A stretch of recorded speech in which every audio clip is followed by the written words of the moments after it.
So we've had incredible bipartisanship behind this enormous fraud, behind the least worthwhile spending of U.S. money. And Robert Gates just doesn't think it's enough. To understand geopolitics, you must have the freedom to be honest. The More Freedom Foundation podcast.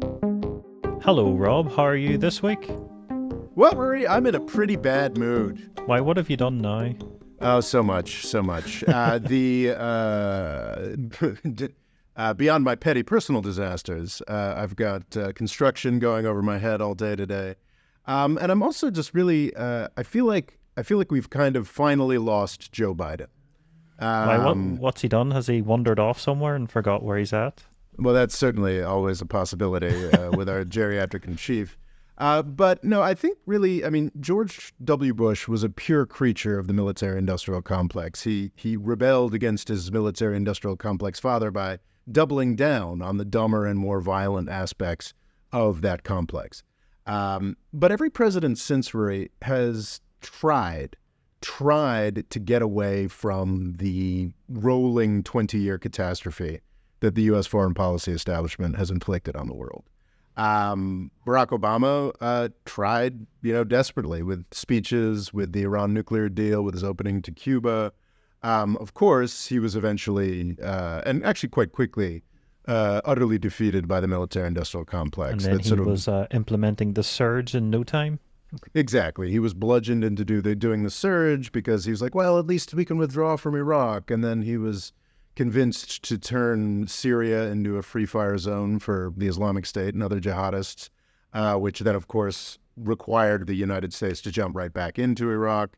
And desperately, he finally learned Washington, D.C. well enough that towards the end of his term, he put the Iran nuclear deal in place.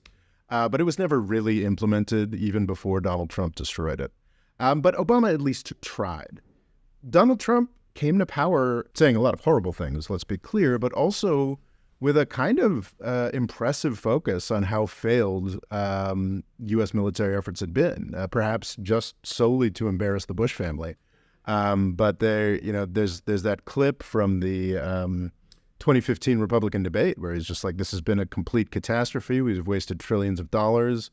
And for what? We didn't have victory. I mean, he came in part, the reason Donald Trump exists is because of incredibly justified rage at what the U.S. foreign policy establishment, the military-industrial complex has been doing to the world and the U.S. taxpayer for the past 20 years. Of course, he was utterly incapable of any kind of governing action, was a nonstop dumpster fire, and actually that dumpster fire allowed the U.S. military-industrial complex to move from its focus on terrorism, which the people were kind of sick of, but more or less were on board with, to starting wars with Russia and China. That's an explicit policy that was put in place while everybody was focused on how nasty Trump was, called great power competition. And we see the fruits now with the war in Ukraine and the war in Taiwan that Washington, D.C. is desperately trying to build. So Trump was obviously, he said some great things, which Obama was never able to say. Obama did a few things and did many more horrible things for the military-industrial complex because he felt he had to try and do a few good things, which Trump proceeded to destroy. I mean, the presidents are an element within the U.S. System that still holds on to vestiges of democracy. They are responsible to the American people, and any sane person who spends a week looking at the world and the U.S. government can tell you that the U.S. foreign policy establishment has screwed up terribly. So with Biden, I had great hopes. This wasn't Trump was a complete innocent as far as how the world works. He was a precious soul. Yeah, I think Dan Dresner uses toddler-in-chief language a lot. But frankly, Obama was obviously much better, a constitutional law scholar, had some sense of, how these things are supposed to work, but frankly had very little experience of government before, or of Washington, D.C. before he came into office. What we saw by the end of his time in power, with his opening to Cuba, with his attempt to make peace with Iran, an Iranian regime that has been desperately trying to make peace with the United States since the 1990s, because he'd learned Washington, D.C. He'd learned that the generals were lying to him after the humiliation of the Afghanistan surge. He'd figured it out. Biden is a guy who knew what was up coming in. He knew Washington, D.C. He was an American president representing the American people. Of course, he's made all kinds of terrible decisions that he's aware of in service to the U.S. military-industrial complex. And at the outset, it really looked like maybe we'd get something different. His heroic, possibly the only decision by an American president I can describe as heroic this century, and not possibly, definitely, his heroic withdrawal from Afghanistan, more or less complete ending of the drone war, certainly compared to Bush and Obama and Trump. These were valuable steps forward, and he does have a bunch of people around him who are trying desperately to craft a better approach to things. Of course, there was the disaster in Russia and Ukraine Obama had allowed to start, and Trump had vastly exacerbated, and Biden's hands were tied as to dealing with that. It's like one of the greatest weapon that the military-industrial complex has, that it was given in Ukraine, that it was carefully crafted for it in Ukraine by a lot of Washington, D.C. actors, was an actual real cause, that they really hadn't had since like a cause for good, defending the Ukrainian people. But that tied Biden's hands and sort of boxed him in and forced him into certain channels. This Israel-Gaza thing has really just, as far as I'm concerned, ended the independent Biden presidency. He gave a speech, I guess it'll be a week or 10 days at the time of this airing, essentially saying Hamas and Putin are the same thing. And it's just, I mean, that is one of the true, probably one of the greatest turning points in the 20th century is not, in fact, 9/11. 9/11, like most of the conflicts of the 1990s, was an after effect of the Cold War. It was, created by a U.S. client state, Saudi Arabia, and networks that had been created by the CIA in the 1980s to fight in Afghanistan. It was the true turning point in the 20th century, the point at which the United States said, we're actually gonna take this post-Cold War utopia and we're gonna kill it, is the Axis of Evil speech. In 2002. This was the point at which Afghanistan had largely already been defeated with the help of Iran, or at least was mostly on the way there. If you ever wonder why the United States was able to instantly conquer Afghanistan and then couldn't do anything there for the next 20 years, it's because Iran helped us. Between 9/11 and, they'd been desperately trying to get in our good graces since the 90s, and they helped us conquer Afghanistan. And then in January of 2002, George W. Bush came out with the Axis of Evil speech. And the idiocy of that speech was talking about how Iran and Iraq, two countries that are actually, somewhat... Not the best of friends. Yeah, well, yes, sworn enemies, vaguely Islamic looking, and to the American public, that's... And their names sound similar. Exactly. And then North Korea, just sort of thrown in there as a grab bag. And just the absolute absurdity of putting those people together, because in truth, what the Bush administration was trying to do was create a reason to use U.S. military power and expand U.S. military power. And to do that, they constructed this fantasy that there was some kind of connection between these very disparate entities. At the time of, I'm putting this in a video, but I just, coming up shortly, but just, at the time he made that speech, Iran was, again, this regime that was desperately trying to get in the U.S.'s good graces, had just helped us win in Afghanistan. Iraq was wholly defeated, wholly dependent on, oil for food programs, and was most, if you wanted to defeat Iraq, you basically just needed better ambassadors at the United Nations. Like, there was no threat there. There was no threat from Iran. North Korea was I think it was called the Agreed Framework. It was kind of a Iran nuclear deal of the 90s, except with North Korea. And at that point, North Korea was being effectively bribed not to use the nuclear technology that we knew they had.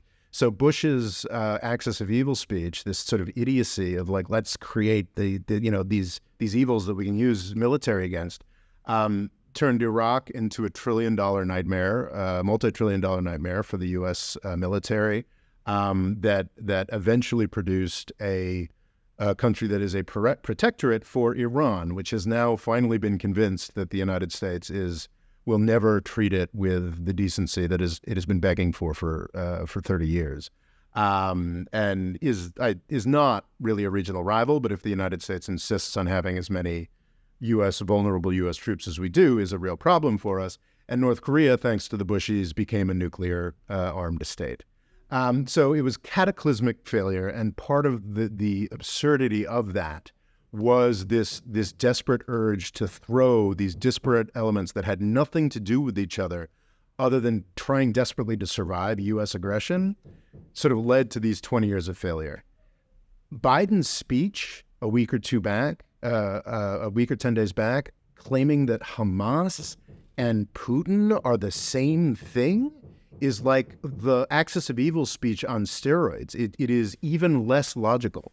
Because I've heard the defense of it is that it's trying to sort of rope in Republicans that aren't so keen on, they support Israel, but they don't really support Ukraine. So they're trying to sort of mix the two together to say this is as important as supporting Israel. I'm sure that's the rhetorical strategy, but that's, that's how they get you. It's just, oh gosh, DC politics are so crazy that in order to do this good thing, we've got to put forward this absolutely nonsensical rhetorical front. And I really do think it's kind of, for me, it's like, this is the end of Joe Biden as any kind of restraining influence on the military-industrial complex. Is your hope for him all lost now? Yeah, I think it's pretty emphatically crushed. So yeah, not in a great mood. Okay. I guess it's probably a testament to my lack of humanity that it's that just sort of utter defeat of the idea of any kind of restraint in U.S. foreign policy that is bothering me more than the piles of dead children we're seeing in Gaza. At least they're not invading Venezuela, so that's at least one thing. Yes. So finally, I've been talking about this for a solid year and a half since the second Russia invaded Ukraine, that we absolutely must stop trying to destroy the Venezuelan oil industry, allow the Venezuelans to export oil. I mean, they don't have to export oil to us. They can export oil to other people and just reduce the cost. That is finally happening. There has been a deal for sanctions relief in Venezuela. That's a great thing. The problem, Ruairi, is the reason it's finally happened after Gaza's invasion of Israel, and Israel's 5x on its way to 10x retribution in terms of dead children, is so that it clears the decks for the United States to go to war with Iran. Oh, so they can replace the oil they're getting from Iran? Exactly. Or their partners are getting from Iran? If we were at all serious about making Putin get less money from oil and gas, then opening up to Iran and Venezuela were what. And, to Biden's credit, is despite the Republican Congress, despite everyone in the foreign policy establishment being against it, he was attempting an opening to Iran. He couldn't put anything on paper. He couldn't do anything. I mean, we've talked about it on this podcast, but he was allowing Iran to sell a great deal of oil and gas to, I'm not sure if there's gas as well, but certainly oil to China. I think that this opening to Venezuela, something that we've dearly hoped for years here on this channel, is probably just or perhaps it's just a warning to Iran, which is saying, look, we're figuring out how to replace you, so you better keep Hezbollah out of this fight in Israel. But that is a nice little silver lining there. But how will they justify a war with Iran, or will it just sort of be like they're in the mood? Well, what's interesting is that it seems like the gloves are sort of already off. If Hezbollah were to get into it and start, largely attacking Israel, there is a U.S. aircraft carrier now just hanging out in the Mediterranean, waiting to be sunk. I have no great faith in the ability of U.S. aircraft carriers, which have not been challenged in a real war since for 80 years, to stand up under any kind of sustained missile barrage. there's a lot of pathways through which we can just be in a war with Iran with absolutely no input from the U.S. people or even the U.S. Congress. Certainly, there's very few people in the Democratic Party and no people in the Republican Party, maybe two or three, like maybe Rand Paul, who would stand in the way of a war with Iran at this point. So yeah, I think it's a very distinct possibility. I'm not saying it's necessarily a likelihood. As ever, we're incredibly reliant on the heroic restraint of the Iranian government. But as the casualties mount in Gaza, they may find themselves less capable of restraining Hezbollah. And if Hezbollah gets into it, Iran's probably going to have to get into it. Because has there been more skirmishes with Hezbollah? There have been. Because isn't it seen as, it's hard to know who exactly won that last war, but isn't it considered Israel didn't exactly win in the last conflict with Hezbollah? Yes, they did. They were largely seen to be embarrassed in their invasion of Lebanon in 2006. I don't think Israel would send a single troop into Lebanon this time, though. They would just bomb everything. There's quite a lot of UN peacekeepers there at the moment. Gosh, really? In southern Lebanon? The details of that escape me at this moment. I haven't wasn't what I prepared for today, Ruairi. But I think we have sort of done the general scene, so perhaps we should get into what we're prepared for today. Is there anyone that would best be described as the complete opposite of what you believe in and what the American military and government should do? That would be, I don't think anybody truly, because everybody has glimpses of sanity, Ruairi. And even in this article that we're going to go through, there's a sentence here and there that actually makes good sense. There's an emphasis here and there that makes good sense. But as far as, you know what Robert Gates is? This is a guy who possibly sits at the opposite pole from myself in this channel in terms of respect and position. I am as far outside of the U.S. foreign policy mainstream as it is possible to be, and this man is at the absolute center. One of the most respected. Because you haven't had your 60 Minutes yet? Yeah, sure. He's one of the most respected and most influential figures in American foreign policy. And written before the Gaza-Israel thing, but I, of course, was reading it in the context of the wreckage that is inflicting upon us. Robert Gates, one of the most respected and influential figures in American foreign policy, decided to write an article called "The Dysfunctional Superpower" in the November-December 2023 issue of Foreign Affairs. I think it's probably worth talking a little bit about what foreign affairs is, how important it is. And some ways to get past paywalls on websites. Yes. Well, what's nice about foreign affairs is it's not a news organization. It is not, I get monthly, I get this all year, and I'm beyond the paywall for a cost of a single month of Bloomberg online news. It's incredibly cheap because the point of this is propaganda. That is the point of, so Foreign Affairs is the publication of the Council on Foreign Relations, which goes back about 100 years, or maybe it's about 120 years now.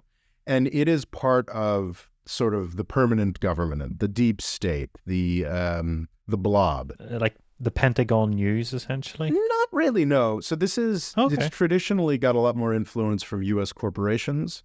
I think as U.S. corporations, like all Americans, have become less and less interested in foreign affairs, in foreign policy generally. I think the Council on Foreign Relations has become more of a plaything of Gulf monarchs, certainly the Israeli government to some degree, but vastly more importance, U.S. weapons companies.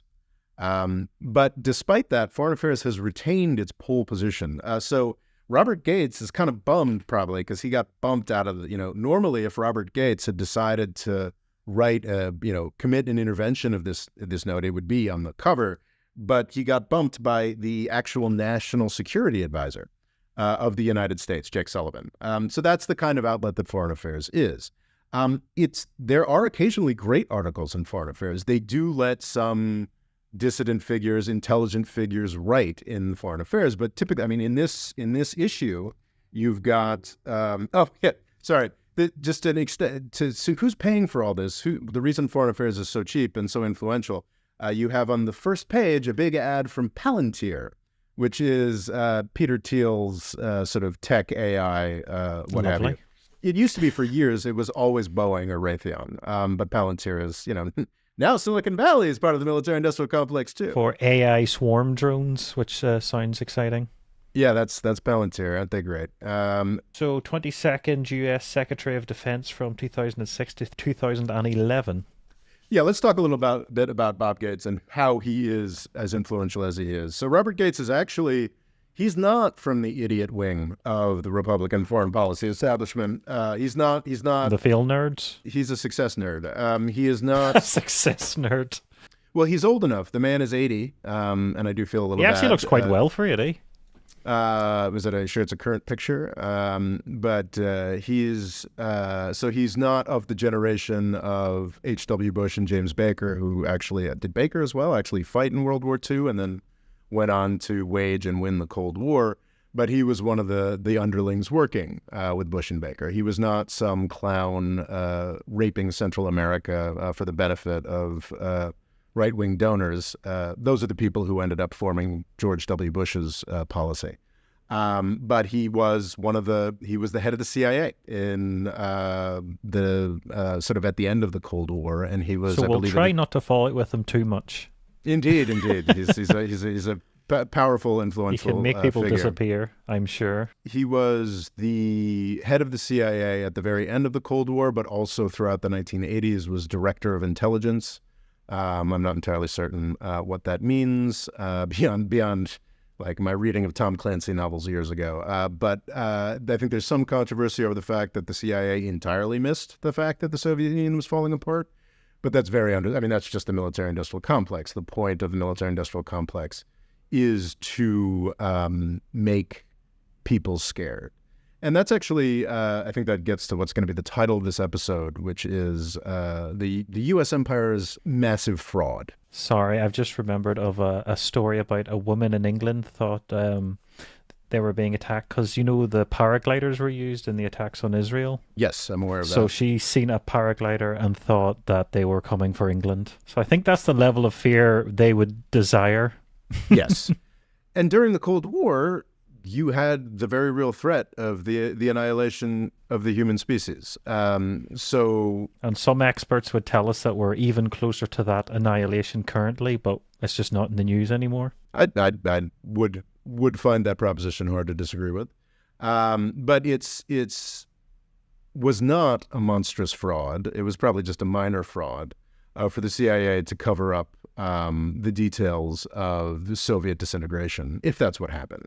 But regardless, Gates is a member of sort of the classic adults in the room who won the Cold War, and then he moved off to be university president after a job well done, or what have you. After the nightmarish chaos that the yahoos who stayed in Washington, D.C., created after Donald Rumsfeld, I believe, was Secretary of Defense for Bush from 2000 until 2006, and nobody disagrees that he made a tremendous hash of things. Robert Gates was the grand old man called out by the Bush administration, one of Daddy's guys will save me.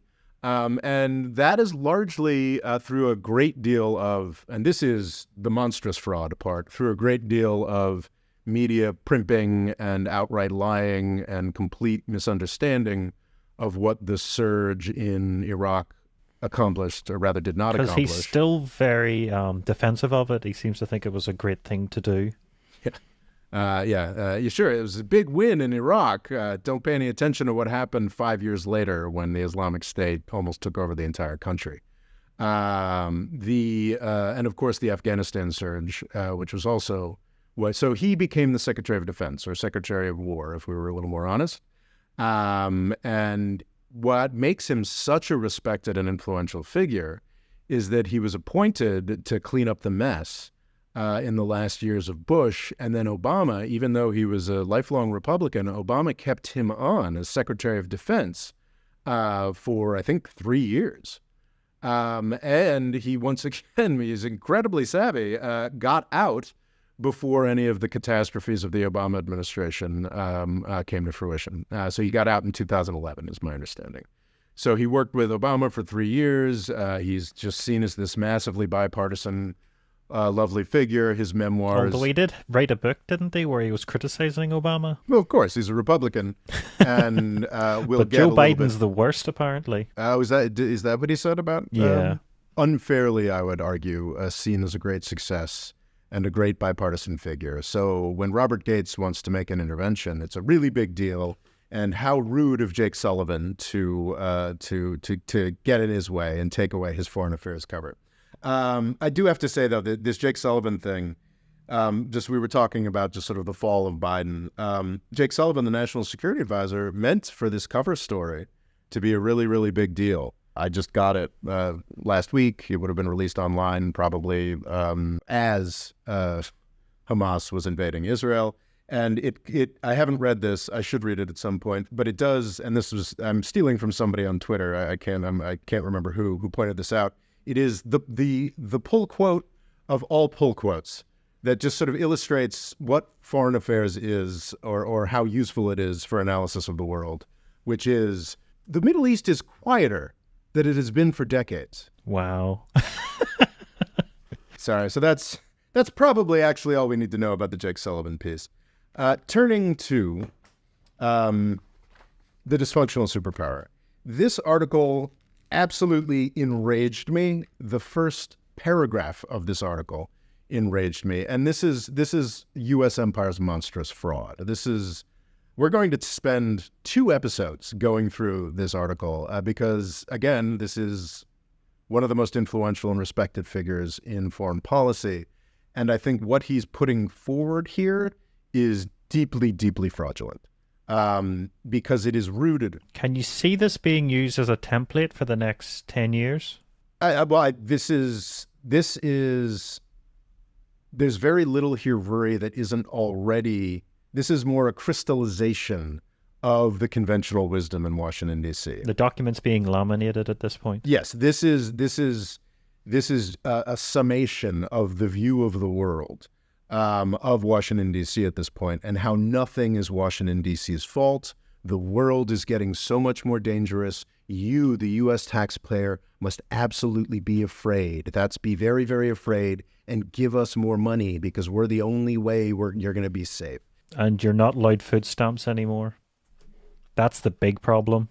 Yeah, the big problem is what little social safety net there is in the United States. That comes out in this article. And that's what got me probably the most, that just enraged me so much, is it's just the United States has been in charge for 100 years and becomes more and more powerful. Like our rivals become smaller and smaller and tinier and more laughable.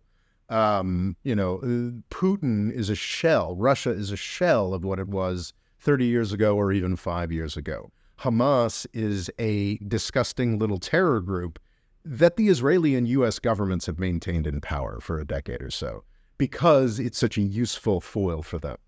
It's like we're down to nothing. China's a real problem that these guys created.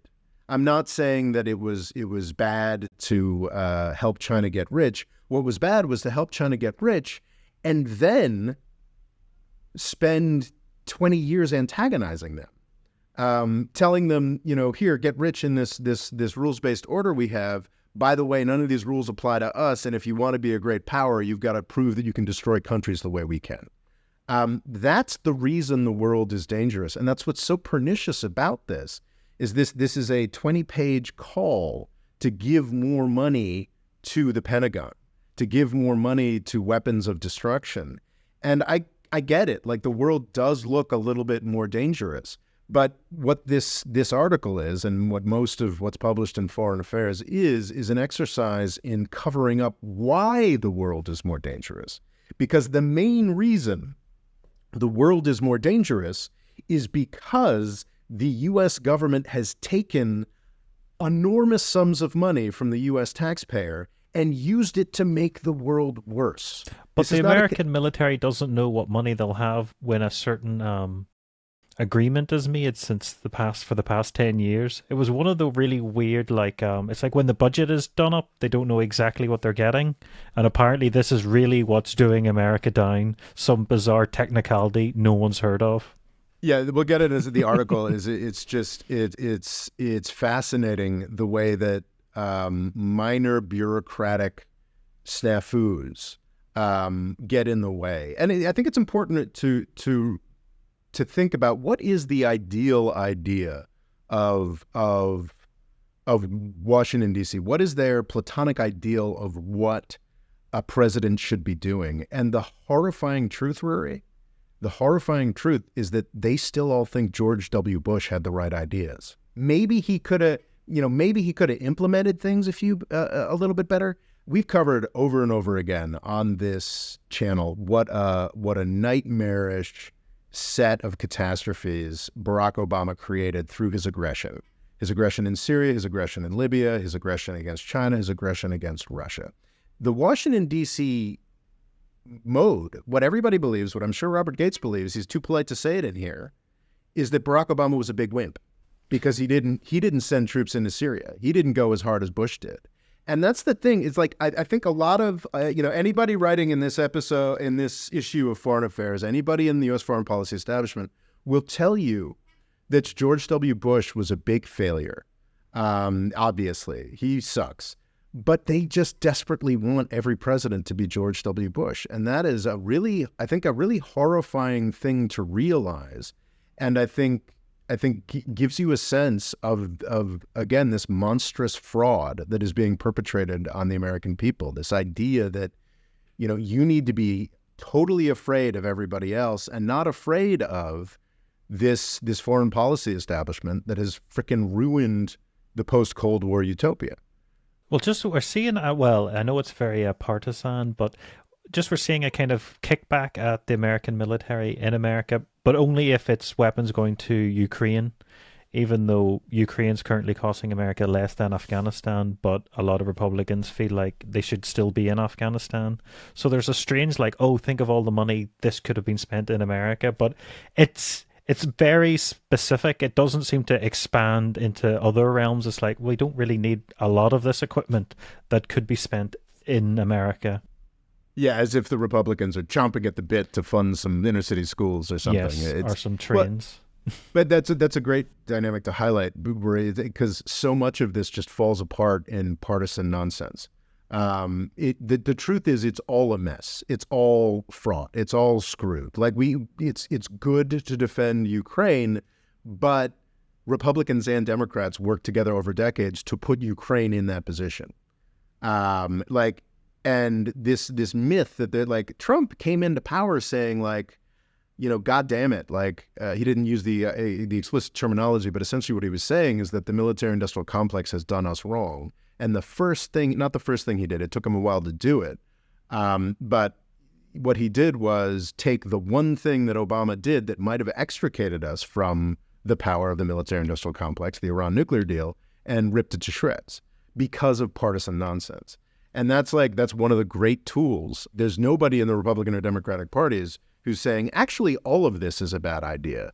Because, they take our desperate urge for sports teams and politics in the United States, and they say, oh, well, the Democrats want to support Ukraine and the Republicans want to support Israel, and we'll fight about the details of this. Meanwhile, I mean, if you took out all Ukraine and all Israel funding, honestly, if you took all of those out of the budget, our $1 trillion military budget every year, if you took all funding for that, even if you took everything in the Middle East and everything for Ukraine just out of the budget entirely, our $1 trillion military budget would go down to $800 billion a year. Not even actually. That's an overestimate because it's not like if that money was taken away from Ukraine or taken away from Israel, it's not like the Pentagon had let it go. Yeah. Well, of course, the money, we've talked before about how when I moved to Washington, D.C. in 2003, it was kind of a bit of a backwater and dealing with a lot of horrific sort of underinvestment and urban blight issues. And then by the time I left in 2011, after a solid decade of money for Afghanistan, it was just awash in yoga studios and brand new neighborhoods. Yeah, brand new neighborhoods filled with restaurants for people with grad degrees who wanted to work for the military-industrial complex. So let's get into it, shall we? I mean, okay. So, remember we're talking about this monstrous fraud. So these are the first sentences from the most respected and influential man probably in U.S. foreign policy. The United States now confronts graver threats to its security than it has in decades, perhaps ever. We're in more danger, Ruairi, than we have ever been. Yes. Not World War II, not when Britain invaded or burnt down the White House. Not the Soviet Union, not Germany and Japan. No, it's the great, perhaps ever. That just like that sentence. Like I knew I wanted to do like a tear apart this article, and after reading that first sentence, I couldn't make it past the first paragraph for 2 weeks.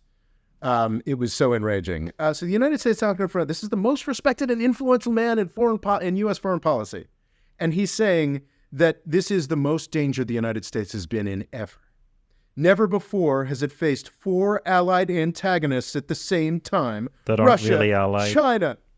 Russia, China, North Korea, and Iran, whose collective nuclear arsenal could within a few years, They should have, the double the size of our own. It needs those little stars that say like exaggeration here. Yeah, it's just. I mean, this sentence will take us 20 minutes to unpack. There's a reason we're doing this over 2. Okay. North Korea, a country where starving people keep washing up on Japan, is a big threat to America. Yeah. Iran, where like Iran has been so comprehensively encircled and debilitated by U.S. sanctions, U.S. assassinations. It is a plaything of the United States that has again desperately wanted peace with the United States since the 1990s, inviting U.S. oil companies in the 1990s, conquering Afghanistan with us in the aftermath of 9/11. So yes, Iran is an enemy of the United States because we have consciously maintained it as such for decades. North Korea, as you said, literally its people are starving to death and washing up on shores across the Pacific. It is laughable. Russia and China are antagonists because we have antagonized them.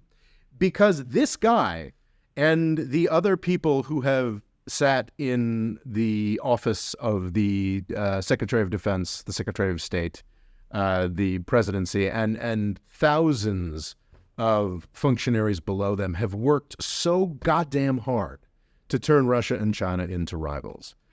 Allied, as you flagged. Like, they're not allies. No.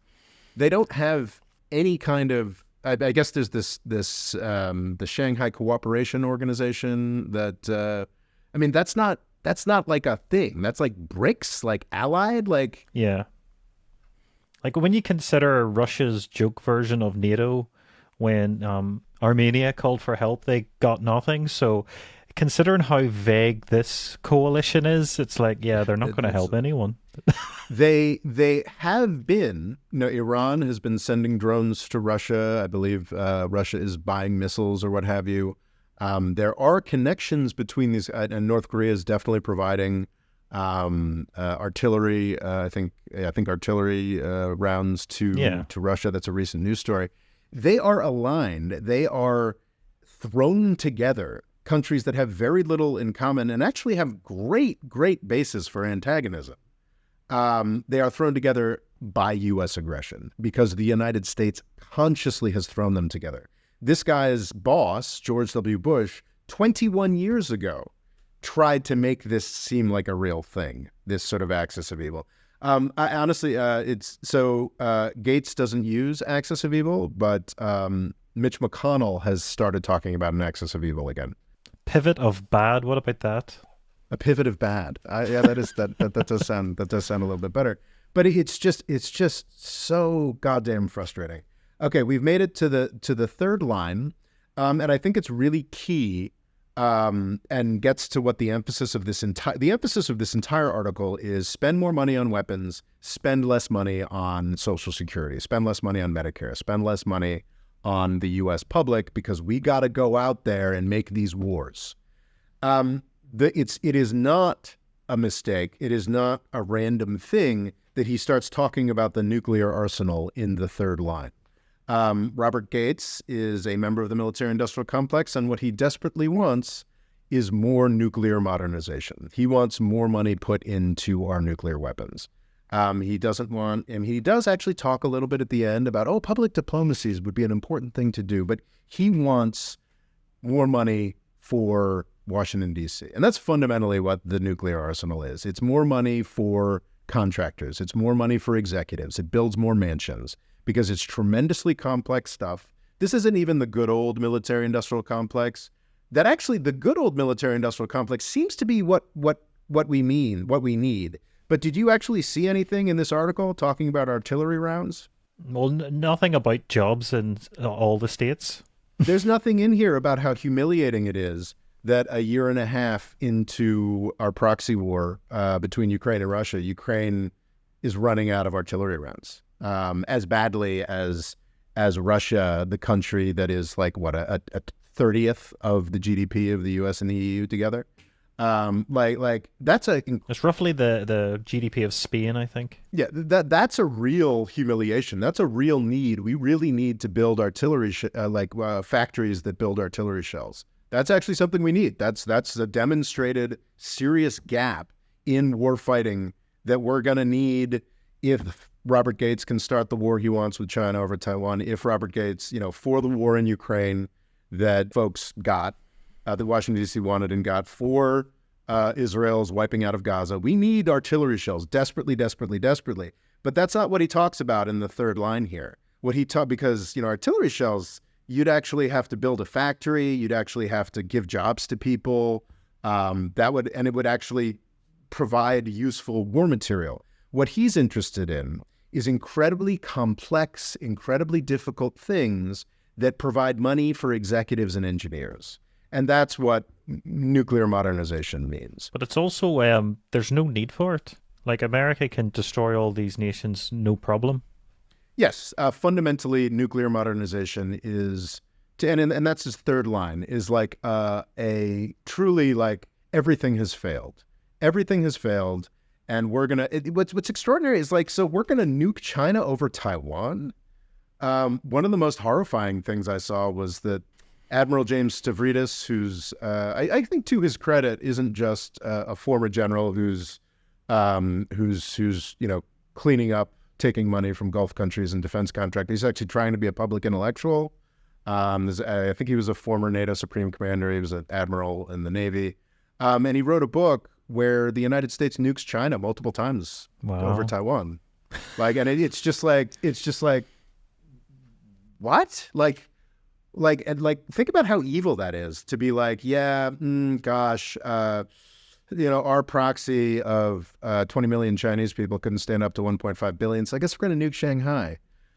That's like what, but I mean, that goes too far. I don't think Robert Gates wants to nuke Shanghai over Taiwan. I think, but putting this nuclear arsenal in the first paragraph, on the third line, emphasizes what he's concerned about. He's not concerned about actually fighting the wars better. He's concerned about spinning the money better. To be clear, we have all the nukes we would ever need to murder the world multiple times over. Because I heard a statistic that Britain, which has about 200 nukes, has enough to take out Russia. So yeah. If America has how many thousand? I think 6,000 or thereabouts, but there's a distinction between active warheads and that I'm not too familiar with. I do know that Russia and the United States both have enough forces ready to go to murder the whole world within 15 minutes.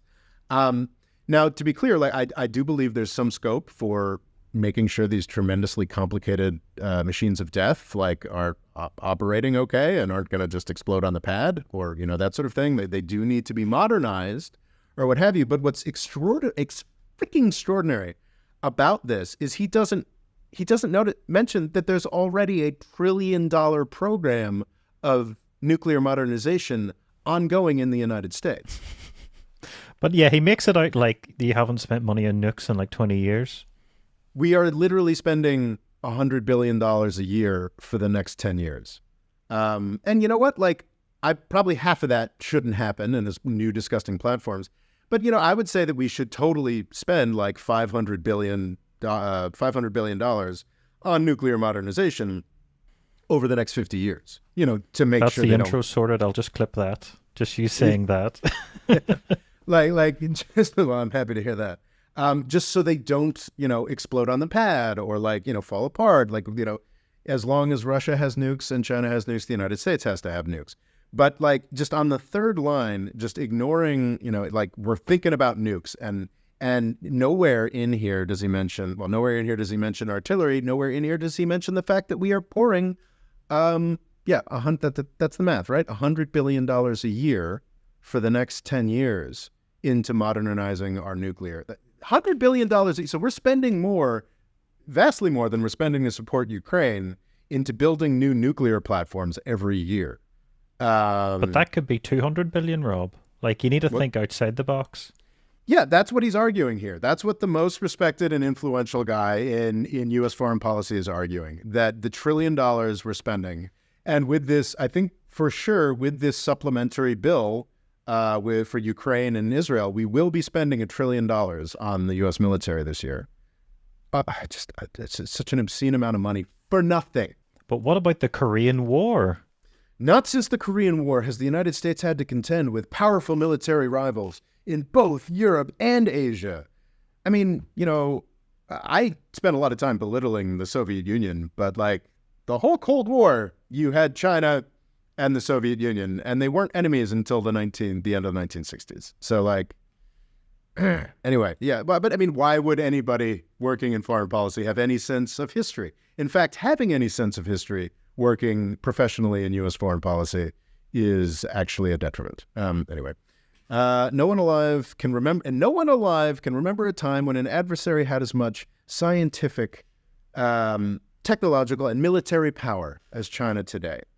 I mean, that's actually not entirely wrong. Oh yeah, China, asterisks. Yeah. Because he makes it out ever, in anyone's life, no one's ever challenged America since this. And you're like, yeah, there has been in a lifetime. And then it goes asterisks, China. Yeah. Well, I mean, China is absolutely a large challenger, but China is a large challenger because these guys have spent 20 years antagonizing China.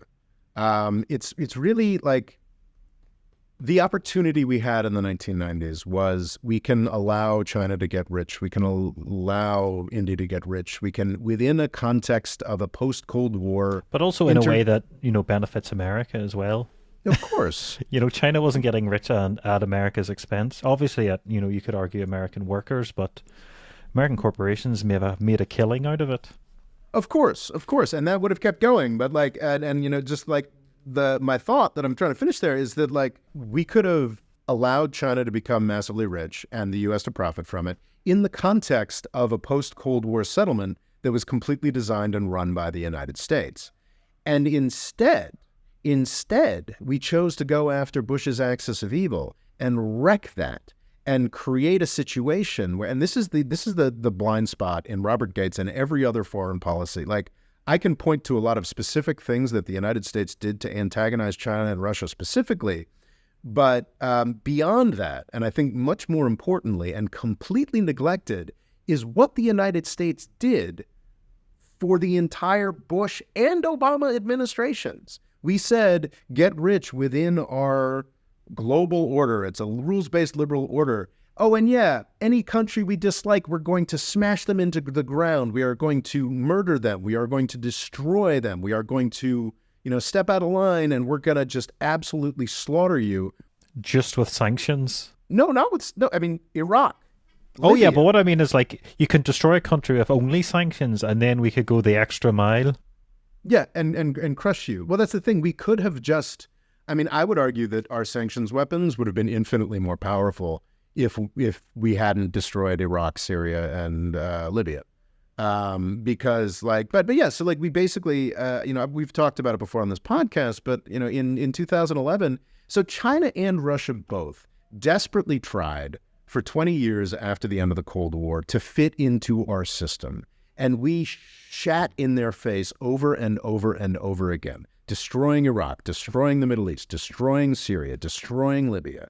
After they gave us a UN resolution saying, yes, you can do something in Libya, but whatever you do, don't overthrow Gaddafi. And we just overthrew Gaddafi. Like, it's like we crushed the chances of a post-Cold War utopia. The United States did that.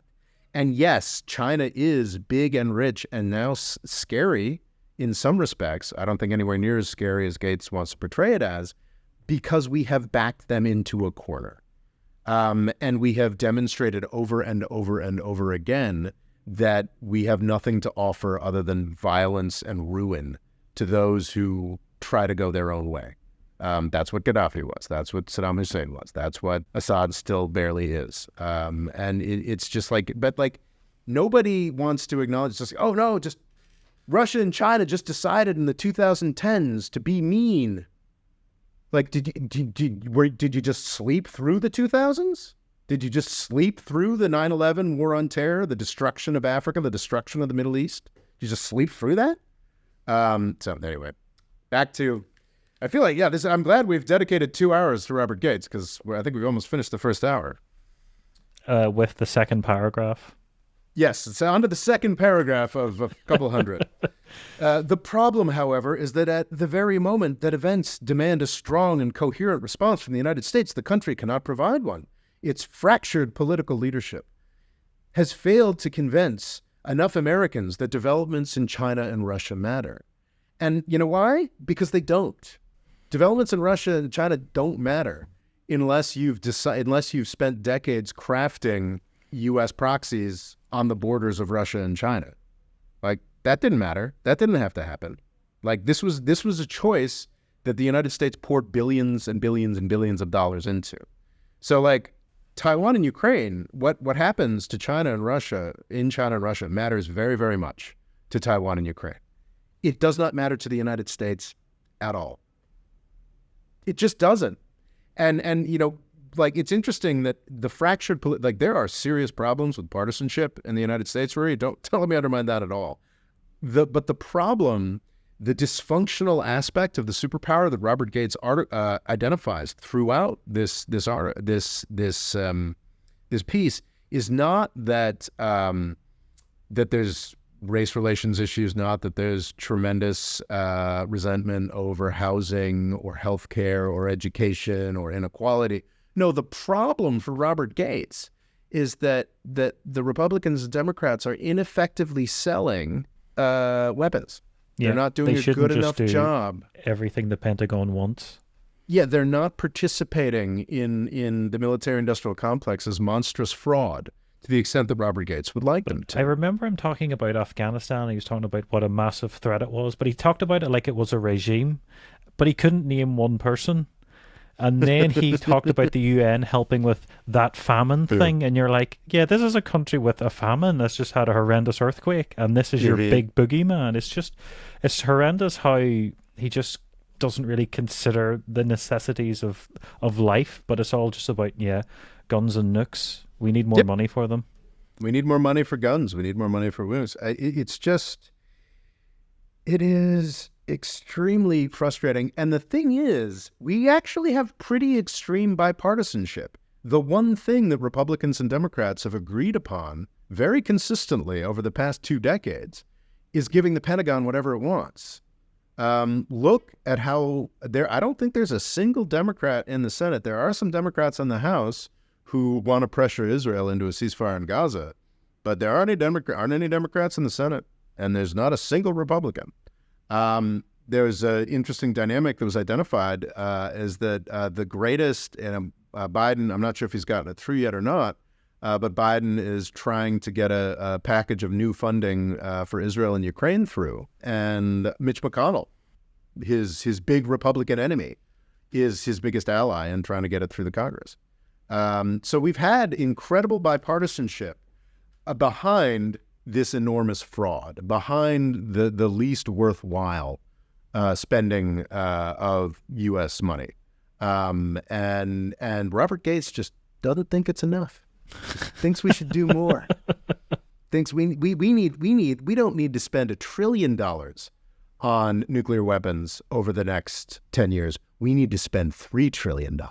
And shut down the government because the debt ceiling can't be risen. Oh, well, it's funny because he does actually complain about that. He does complain. He says that's bad. That's bad. That's but bad. It's okay if it's spending it on weapons. Yes, it's much better. Like he has two very small critiques for Republicans in here. But like he's not a partisan figure. He's not. He's a bipartisan figure because both of the parties are wholeheartedly behind. They'll quibble about that 10%, that 5 to 10% that's going to Israel and Ukraine, but the whole rest of it just gets signed off on year by year by year. And I think to read the other paragraphs, you'll have to listen to the next episode. Indeed. Where Rob may get angrier. It's entirely possible. So we'll catch you next time. The More Freedom Foundation is also available on YouTube and TikTok.